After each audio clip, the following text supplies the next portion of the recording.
Olá, Mãe Flávia Pinto aqui, gravando o quadro Mãe Flávia Responde, que é o antigo Quinta das Enquetes, que é um quadro que eu gostava muito de fazer e a gente vinha tendo muita dificuldade porque tudo requer tempo, né? E nós não temos a estrutura das igrejas, né? Ou seja, a mãe de santo, o pai de santo não é remunerado, não tem secretário, não tem assessoria de comunicação paga, né? Tudo é feito a partir de colaborações voluntárias. E para ter qualidade nessa entrega, eu preciso de ajuda e por isso que só agora a gente está retomando, né, esse quadro, e eu agradeço a vocês que enviaram as perguntas. Hoje a gente vai tentar responder de 5 a 6 perguntas e como uma árvore sozinha não é floresta, eu tenho hoje aqui comigo meus filhos, a Thay e o Valentim, dá um salve. que são, né, os donos dessa voz que vai fazer a pergunta de vocês. Então, sem mais delongas, vamos à primeira pergunta. Eu vou citar os nomes, gente, porque tá escrito lá no comentário público, então eu entendo que pode ser dessa forma. Ah, e outra coisa, eu vou postar esse vídeo também no meu canal no YouTube, porque nem todo mundo acessa Instagram e fica disponível nas duas redes. Vamos lá, então. A primeira pergunta vem da Zoovox. Zoovox. Como a ancestralidade nos influencia nos dias de hoje?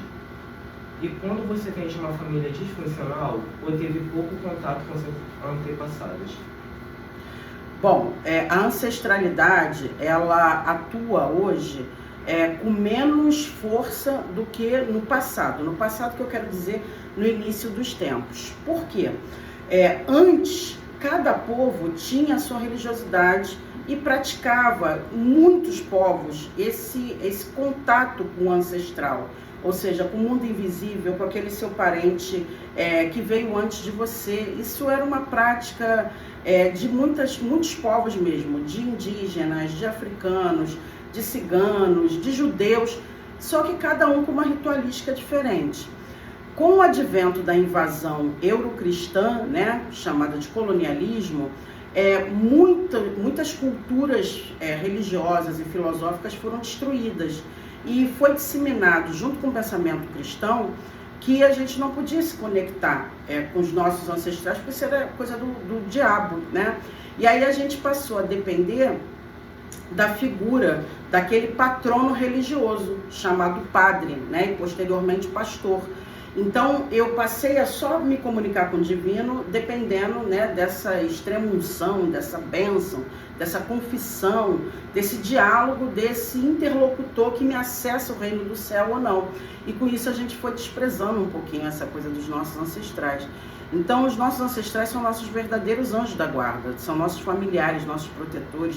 Inclusive, muitas entidades que atuam conosco na Umbanda são ancestrais nossos, mas às vezes eles se integram em uma falange mais popular, mais conhecida, de família de Padilha, família de Mulambo, Preto Velho, Caboclo, enfim, Beijo, mas na verdade são parentes nossos, né? E seria muito positivo, né, se as pessoas retomassem mais essa conexão com seus ancestrais, porque ele evita muitos erros. Eles sabem o nosso destino, o compromisso que a gente tem, e eles podem nos ajudar muito com isso, tá bom? Zoovox, né? Obrigada pela pergunta. Mãe Flávia, a Maria Vicentina perguntou: eu desenvolvi na Umbanda aos 20 anos de idade, praticante com estudos. Afastei por 13 anos, desde sempre na prática, com mamãe colhendo ervas e benzeções. Eu posso abrir uma casa de Umbanda? Qual o nome dela? Maria Vicentina. Maria Vicentina. No meu entendimento, não, tá? E apesar da maioria das pessoas da Umbanda entenderem que sim, o meu caso mesmo foi esse, não é que eu decidi abrir. Quando eu vi, já tinha virado um terreiro, as entidades começaram a pegar minha cabeça, e eu não queria ir para o terreiro, eu não queria fundar, né? E quando eu vi, tinha uma legião de pessoas, e aquilo ali virou um terreiro que tem hoje 25 anos, que é a Casa do Perdão. Mas eu não recomendo, por um motivo muito simples. Eu chorei lágrimas de sangue. É muito ruim você não ter uma família espiritual, é muito ruim você não ter pessoas para te aconselhar, para te corrigir, né? E eu não tive, então eu cheguei a um nível de esgotamento energético extremo, inúmeras coisas negativas aconteceram na minha vida, eu tive perdas, perdas energéticas, perdas materiais, perdas pessoais, e foi muito ruim, né? Em que pese o fato de eu ser uma pessoa com uma mediunidade séria, muito respeitada por todas as pessoas, mas que não é perfeita, né? Como ser humano eu não sou perfeita, então fez muita falta não ter alguém me corrigindo, me orientando. Mas isso deve-se ao fato de eu ter sido muito teimosa, eu era muito jovem, muito geniosa, ainda sou geniosa, bem menos do que antes, mas ainda sou. E isso complexificou, ou seja, foi o jeito que as entidades deram. Como eu não ia para o terreiro, eles começaram a me pegar dentro de casa, né? Hoje eu sou apaixonada, mas eu paguei um preço muito alto. Então, é a minha opinião. Eu entendo que você tem que estar numa casa, da sua casa ser gerado uma outra casa.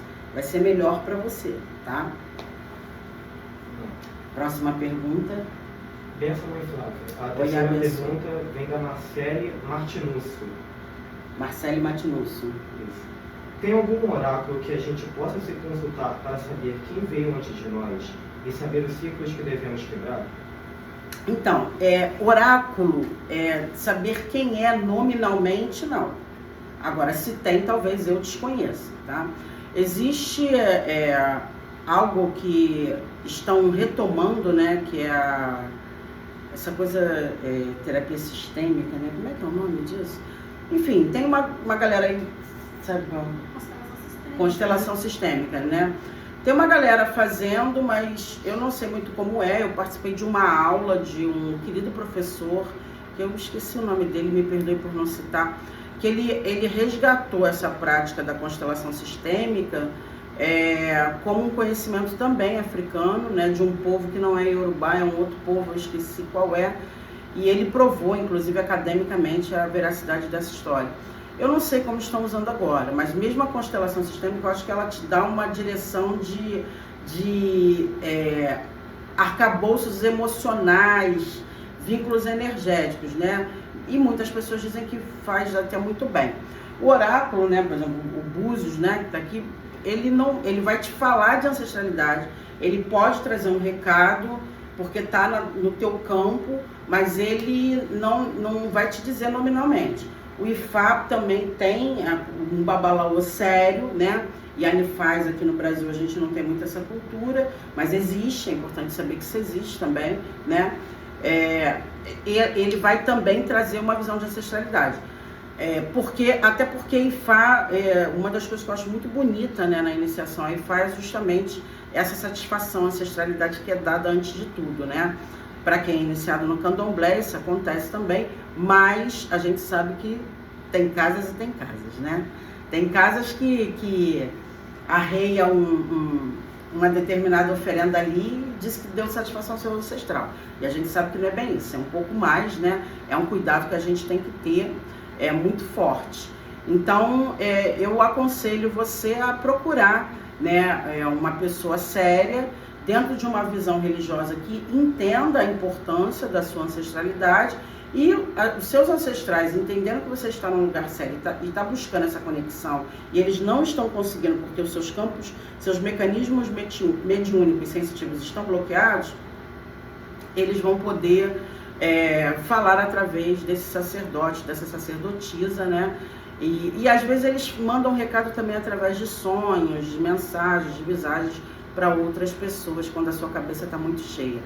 E só para fechar, conectando essa resposta com a anterior, um dos saldos que nos interrompeu a conexão com a ancestralidade, um saldo negativo, foi que quando a Igreja Católica fez a Inquisição e a caça às bruxas, nós passamos a ter medo. Eu explico isso no meu livro Umbanda Preta, e quando dou aula de desenvolvimento mediúnico teórico. As pessoas bloquearam os canais sensitivos de comunicação. Então hoje é muito comum as pessoas chegarem no terreiro pensando que são loucas. Eu vi coisas, eu senti isso, eu ouvi voz, eu estou sentindo um negócio estranho. Por quê? Desde a época da Inquisição, a gente ficou com esse medo. Mãe Flávia, mas eu estou encarnada agora, não na Inquisição. Mas as imagens, a memória sensitiva faz a gente ter medo. Medo de falar na família que a gente está sentindo alguma coisa estranha. Então esse bloqueio dificulta essa comunicação ancestral, só conectando as duas perguntas no alinhamento dessa resposta. E aí por isso que procurar um lugar sério, você vai poder fazer os cuidados ritualísticos necessários para aproximar esse contato, essa proteção. Lembrando que esse contato com o seu ancestral é sempre uma proteção, quando feito da maneira correta, mas é também um desbloqueio dos seus campos sensitivos que podem estar bloqueados por medos e traumas, né, de memórias do passado e medo da atual família não respeitar você como uma pessoa de uma religiosidade que tem comunicação com o invisível. A próxima pergunta é da Renata Santa Bárbara. Ela diz o seguinte: sua bênção, mãe Flávia, assisti seu vídeo com o pai Rodrigo Queiroz, no qual a senhora relatou que o povo cigano não reconhece os ciganos que incorporam na Umbanda. Não seriam ciganos. Poderia falar um pouco mais sobre isso? Axé. Qual nome? Renata Santa Bárbara. Renata Santa Bárbara. Então, eu sempre faço essa pergunta e falo sobre isso também no meu livro Umbanda Preta. Será que um indígena, ao visitar uma gira de caboclo, ele se reconhece como aquele espírito que está manifestado ali? Será que o preto velho, um africano, vem aqui e reconhece aquele preto velho? E eu faço a mesma pergunta para o cigano. Será que se o cigano vier até a gira de cigano, ele se reconhece naquele espírito ou naquela ritualística? Então, eu já vivi essa experiência, né? Eu já tive ciganos e ciganos não. Ciganos vêm ao meu terreiro, participam da nossa gira, mas a gente não teve ainda esse diálogo, né? Porque hoje em dia quase que toda a gira é entregue na mão de uma família cigana realmente para poder conduzir a gira, inclusive ela é belíssima. Mas eu já tive indígenas e me disseram na minha cara, no meu terreiro, a gente não reconhece, né? Grande parte da ritualística aqui a gente não se vê representado por ela, além de algumas manifestações.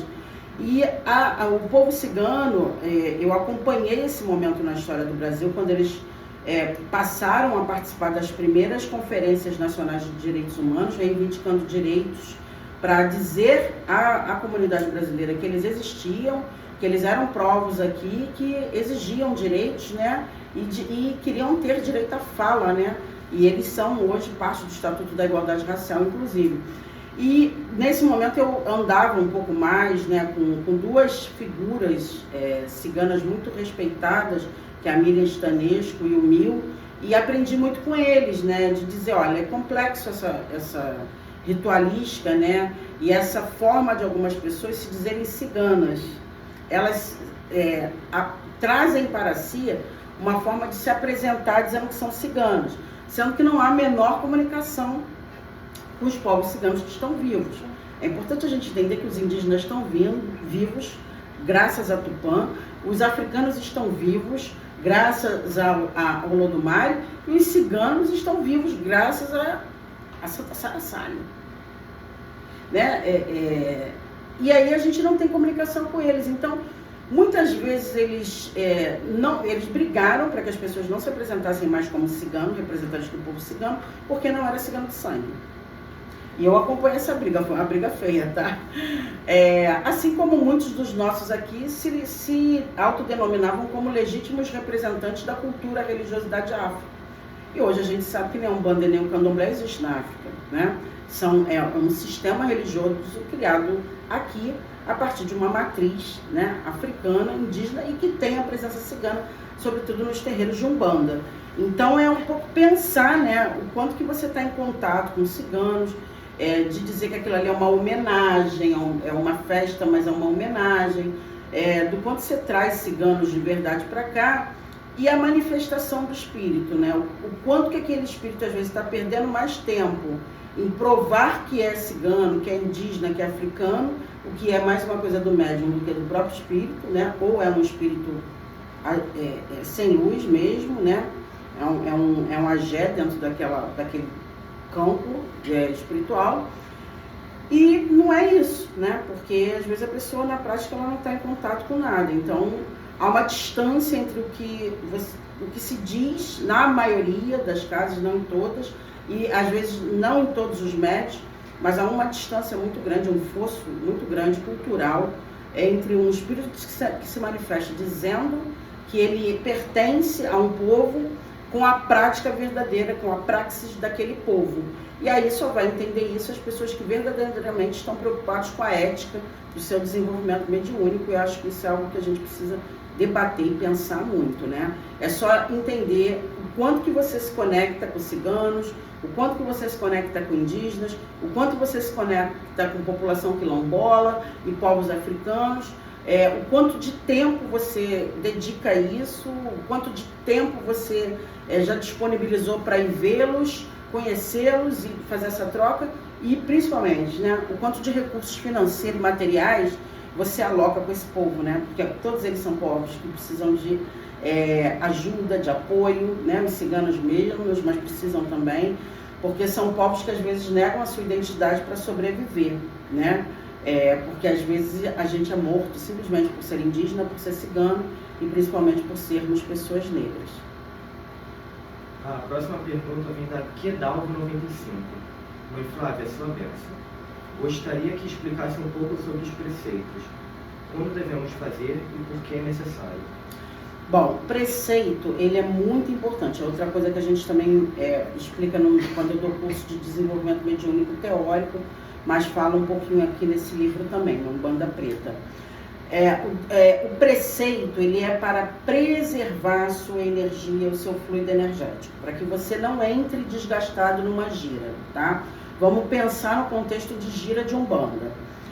A gira de Umbanda, por exemplo, ontem teve gira aqui na minha casa, então a gente deve ter tido, o quê? Mais ou menos quantas pessoas na assistência?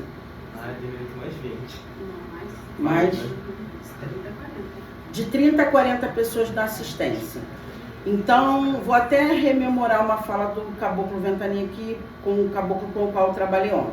Então, você imagina que tem, dentro desses 40, 2 pessoas com câncer, que era o caso de ontem, exatamente, tá? Uma é uma pessoa que maltrata o animal dentro de casa, maltrata mesmo, assim, não cuida, deixa o animal todo cheio de carrapato, é um maltrato, né? Outra que abusa da mãe, da criança, bate na mãe, agride a mãe, ou cuida mal de um idoso. Gente, tudo isso é real, tá? Então, esse é o contexto energético da assistência. E ela transfere essa carga energética para o médium que está ali na gira, seja na tabaco, seja cambonando, mas principal e prioritariamente o médium que está em transe e vai para a consulta. Porque quem está em desenvolvimento fica muito tempo incorporado sem atender ninguém, justamente para a entidade preparar o médium para esse trabalho, né? Imagina o seguinte, um médico vai te operar, sendo que ele está no primeiro período, segundo, terceiro período de medicina. Óbvio que ele não está preparado para entrar dentro do seu corpo. Então, a mediunidade, a gente, quando vai consultar, a gente consulta esse perfil de pessoas. Pessoas que chegaram no terreiro adoecidas, com problemas, com pensamento suicida, com práticas de violência, ou a própria pessoa é a violentador, ou é vítima, né? Estão em depressão, às vezes estão sem dormir um tempão, ou são pessoas que estão com doenças terminais. Aquilo ali é uma carga energética do caramba, que ela é transferida para o corpo mediúnico. E aí, o corpo mediúnico precisa se blindar. E uma das etapas dessa blindagem é justamente o preceito, é a força do preceito, né? Ou seja, você se preservar 2 dias a 1 dia, né? Eu entendo que é no mínimo 1 dia. Na minha casa, a gente fez durante muitos anos 2 dias de resguardo, né? E às vezes a gente ainda faz, a gente tem mantido isso quando é possível, de você, no meu caso, na minha casa, tá?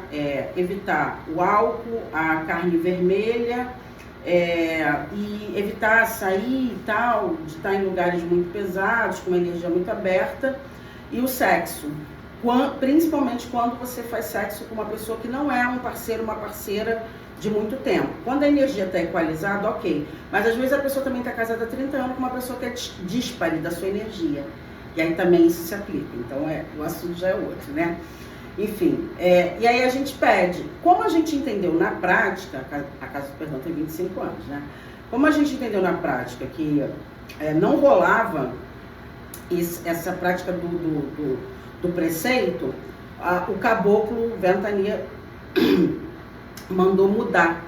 Então a gente passou aí com 2 dias de antecedência do terreiro. Então a gira era no domingo e a gente vinha na sexta. Ainda é assim, né? A gente está no momento de distância, a gente está em outro município, enfim, mas ainda um pouco acontece assim. E aí a gente então no terreiro, a gente estava preservado não só o cuidado alimentar, a não prática do sexo e a não bebida alcoólica, porque a gente estava no terreiro. E mais do que isso, a gente estava conectado com o sagrado, a gente estava dormindo no pé dos ancestrais, no pé dos orixás.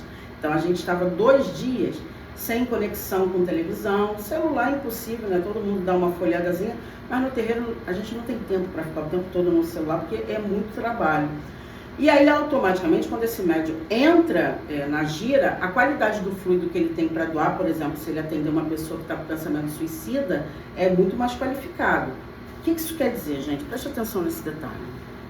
Infelizmente, poucos terreiros explicam isso, talvez porque não saibam ou sei lá por quê.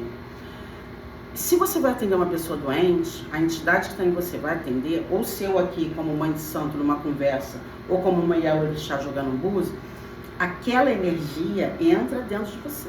Se o teu campo magnético não for blindado, ela passa e fica aquela resma energética, aquela larva astral. Sabe por quê? Porque a palavra, ela transmite a energia. E o contato com a pessoa no campo magnético, você entra no campo magnético uma da outra. E aí, se você, a médio e longo prazo, atende um monte de gente sem ter feito o preceito correto, vai ficar complicado. Você vai sair de cada gira com uma larvinha astral, uma resma. A médio tempo você adoece, no limite enlouquece. Como eu atendo várias pessoas que chegam quase enlouquecidas aqui, que vêm de práticas mediúnicas de terreiros lindos, super pop, bonitinho. Entrei, a gira começa 8 horas, eu chego 15 para 8, quando muito chego 7h30, boto minha roupinha, não tomo um banho de água, não faço nada, que também é um preceito, né? 10 horas acabou a gira, lindo, que guia maravilhoso, trabalhou em 2 horas, arrasou, parabéns. Eu não sei trabalhar assim, eu não sei fazer essa gira e também não quero aprender, porque para mim não serve. Entende? Então, o preceito individual, ele tem essa função. Agora, existe outra coisa que é fundamental. Chama-se desenvolvimento mediúnico, que se desdobra em 2 ações. O teórico, o conhecimento, como agora eu estou passando aqui, né? É uma aula. E o prático. O prático é o quê? Vários dias no terreiro, vários dias. Não necessariamente é chegar e a mãe de santo está sentada esperando para falar. Quando eu pego uma erva, quando eu sei diferenciar isso aqui, saber disso aqui, quando eu sei a importância disso aqui, quando eu sei a finalidade disso, quando eu sei a finalidade disso, quando eu sei para que serve isso, para que serve isso, para que serve isso, Exu, para quê? Eu só vou saber no dia a dia, entende? Só no dia a dia. Então, se você não vier ao terreiro, você não vai aprender. O irmão de santo, se o corpo mediúnico, por exemplo, a minha casa hoje tem 60 pessoas, né? No geral, nunca estão 60 pessoas. E aí, o que acontece? Se tem 30 hoje, os 30 faltantes não vivenciaram o aprendizado daquela função. Vai ficar faltando. Pode ser que ela se repita em pouco tempo, pode ser que não. Então, faltou esse conhecimento. E aí, isso vai fazer falta na sua prática mediúnica, entendeu? Então, o preceito é para blindar você de não absorver energias negativas da assistência que vem pesadona para o terreiro. E lembra do seguinte, geral aqui já foi assistência. Só que é criança que nasceu na religião tem esse privilégio que não. Eu fui assistência durante muito tempo e eu só chegava pesadona. E é bom a gente não esquecer disso, né? Que a gente, quem não vem pelo amor, vem pela dor. Eu vim pela dor. Eu não vim com sorriso, já tudo bem, não. Eu vim que estava tudo. Eu estava pior que a Peppa Pig, não. Eu estava toda na lama. E foi a Umbanda que me curou. Posteriormente, eu precisei, por erros, equívocos cometidos na prática de certos preceitos ritualísticos mais africanistas e indigenistas, Na Umbanda, né? Por isso eu escrevi Umbanda, Raízes Africanas Indígenas, eu também precisei me iniciar no Candomblé. Depois também, por outras questões, também precisei me iniciar em Ifá. E faço quantas iniciações forem necessárias, desde que elas me tragam os recursos energéticos necessários para eu manter preservada a minha sanidade, a minha energia mediúnica, a minha saúde. Só mais uma. O Wanderson Soares, RJ, pergunta: qual o caminho para uma Umbanda decolonial? Visto ainda termos muita influência do catolicismo e kardecismo, principalmente nas liturgias. Wanderson, né? Wanderson, obrigada pela sua pergunta, né? Eu sou uma ativista antirracista, sou uma teórica do assunto também, como uma mulher negra acadêmica, né? A gente tem esse dever de entrar na universidade e fazer a devolutiva para a nossa comunidade e para toda a sociedade, não somente para as pessoas negras, né? O conhecimento que a gente angariou lá. Porque a gente tem um entendimento que muitos dos nossos não tiveram acesso à universidade, porque esse acesso foi negado. E um dos livros que eu escrevi, o segundo, inclusive um dos que eu tenho mais paixão, que está esgotado, infelizmente, Levanta a Favela, Vamos Descolonizar o Brasil, é um livro, eu não gosto muito dessa palavra decolonial, né? Mas é um livro sobre descolonização do pensamento eurocristão brasileiro. Já ofereci cursos sobre isso também.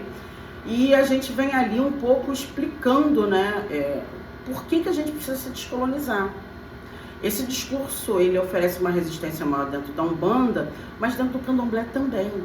Entende? Tem muita gente que não está afim de pensar sobre isso, né? E aí o que eu sugiro? Eu sugiro que cada um busque o conhecimento, né? Hoje a gente tem pessoas como eu abrindo esse conhecimento. Eu convido vocês a seguirem também o canal da Umbanda EAD. Hoje a Umbanda EAD tem oferecido a pós-graduação, né, em cultura e afro-religiosidade, né? Então é uma pós muito importante, né? A partir desse ano eu estou fazendo parte desse time também de professores. E se a gente pensar, né, que um padre, um pastor, vamos pegar duas referências majoritárias, né, no Brasil, eles têm a formação de teologia. E quantos dos nossos não têm a formação de teologia? Aí as pessoas vão falar assim, mas no Candomblé não é assim, na Umbanda não é assim. É tradição oral. Tranquilo. Agora, eu pesquiso a minha tradição, e eu pesquiso povos indígenas e eu pesquiso povos africanos. E uma pajé ou um pajé, ele é preparado desde pequeno. Um babalaú, uma yanefé é preparada desde pequenininha. Inclusive no caso da África, dos povos iorubás, se você veio predestinado para ser babalaú, você vai ir morar um babalaú com a yanefé. Em média, aos 6 anos de idade. Porque a criança está com a cabeça fresca. Ela não paga conta de luz, paga conta de água, não paga aluguel. Então ela vai absorver todo aquele conhecimento. E até um tempo atrás, só depois que ela tivesse conhecimento básico, elementar de Ifá, que são 256 odus, então é uma gama de conhecimento matemático, filosófico, literário, né, porque são versos de Ifá, e de conhecimento humano muito grande, né? Então, essas pessoas são bem preparadas. E aí a gente aqui quer dizer que a mãe de santo de Umbanda não precisa ter preparo, a mãe de santo de Candomblé também só pode ter o preparo se for daquela forma, sendo que os povos tradicionais, eles pegam essas pessoas desde muito cedo para assumir a responsabilidade de ser pajé e ser o pajé homem ou mulher, porque tem os dois, e ser babalaô e anifá. E a gente aqui vê pessoas que não têm preparo para cuidar nem de planta, nem de animal, abrir um terreiro. Eu acabei de responder aqui anteriormente. Eu fui um caso assim, eu não recomendo, né? Hoje, à frente de um terreiro de Umbanda e de um terreiro de Candomblé, em nascimento, eu tenho buscado inúmeras referências, né? Para poder formar o amálgama que vai ser ofertado, né, que já é ofertado, mas que vai ser ofertado de maneira mais potencializada a médio e longo prazo, né, que a médio e longo prazo essa musculatura energética vai ficando mais forte. Então, eu entendo que a descolonização passa pelo conhecimento do estudo desses povos, pelo interesse da casa em se descolonizar, em praticar o letramento racial e de entender a situação socioeconômica, histórica e filosófica desses povos, né? Agora, a maioria dos nossos, é importante dizer isso, eles não estão aqui ouvindo o Mãe Flávia Responde, eles não estão nos poucos instrumentos de comunicação que a gente tem. Eles estão no TikTok, vendo a pombogira do Quaquaquá, vendo as pombogiras assim montadas, né, até cabelo bota, maquiagem, um negócio de doido, e a galera tá lá batendo palma. Então, assim, é um pouco você pensar, né, você que está ouvindo essa mensagem aqui, o que você quer pra você? Tipo, eu não quero isso. Eu nem sigo. Às vezes meus filhos sempre vão falar assim: mãe, você não conhece fulano, Beltrano? É famoso. Não, porque eu não sigo, então nem aparece pra mim. Como eu não sigo um bando de pateta, eles não aparecem pra mim. Aí às vezes os filhos de santo veem as coisas que estão tão impactadas. Mãe, olha isso aqui, me mostra. Você não conhece? Não, não conheço. De fato, de verdade, eu não sei quem é, né? Porque eu não me permito perder tempo com essas baboseiras, né? Então a gente também tem que entender que a descolonização vem de quem quer se descolonizar, de quem quer realmente crescer espiritualmente, né? Quem quer desenvolver o seu espírito a um nível de preparo, onde uma entidade, às vezes com poder de conhecimento, de força maior, vai deixar de se comunicar com você, porque o teu conhecimento é limitado. E na medida que você se abre, entidades cada vez mais excelsas vão trazer, ancestrais cada vez mais profundos vão trazer conhecimentos na hora da atuação mediúnica. Gente, eu agradeço vocês, fizemos 31 minutinhos e 44 segundos de gravação aqui. Estou afônica, que estou sem voz. E espero que vocês gostem. Por favor, curtam, comentem, compartilhem, né?